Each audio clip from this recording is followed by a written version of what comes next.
একটা নতুন গাড়ি কেনার স্বপ্ন ছিল, কিন্তু স্বপ্ন তো সবসময় বাস্তব হয় না। জীবনটা থেমে থাকে না। তাই তো পুরান একটা লোহার গাড়ি কিনে ফেললাম আপনাদের সকলের সহযোগিতায়। জং দ্বারা পুরাতন, তবু সেটাই এখন আমার চলার সঙ্গী। এই গাড়িতেই বসে বসে কোমরের নিচে গা হয়ে গেছে। ব্যথা সহ করতে হয়, বলতে পারি না। কোমরের নিচে সেন্স অনুভূতি কিছুই নেই। তারপরও কিছু করার নেই, কারণ বিকল্প নেই।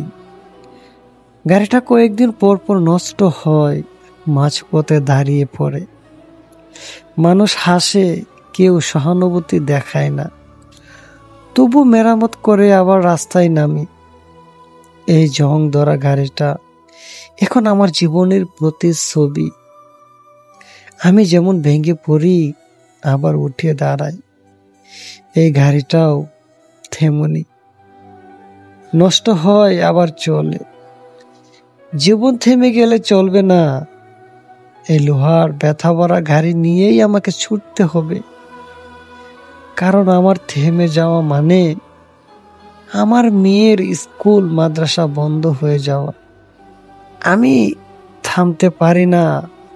এই ঝং ধরা গাড়ির মতো আমিও চলতে থাকবো যতদিন নিঃশ্বাস আছে। প্লিজ ভিডিওটা একটু শেয়ার করে দিবেন প্লিজ।